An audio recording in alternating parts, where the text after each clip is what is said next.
Иди. Отыр. Мынау от алмады ғой әлі. Болмады? Иә. Или кілт салу керек па? Кілтінес? Қой бір шән мейтеріңізді кеп қалдық үйге. Аштарымыздан аш.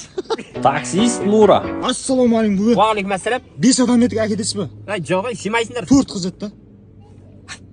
Болды ғой, әкетемін ғой. Қыздар болса қаттай деймін ғой мен. Машинаны ма?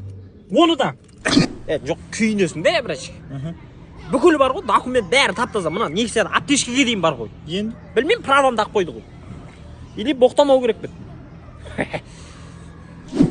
Сендер қуасыңдар ба бірашке? Үлкен сыйлау керек қой. Үлкен сыйлап алдынан орын бермейсіңдер ме? Орын бердік қой. Ойбай, мына ноқылай жынсыңдар ма? Багаж орын емес қой ол. Алдына отырсың.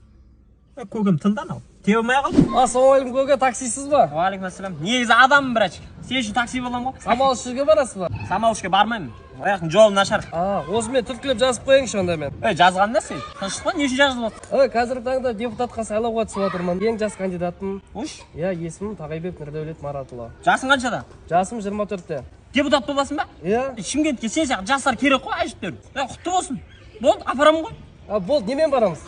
Арқалап апарамын. Машинамен де, конечно. Болды. Болды, отыр. Ай, молодец.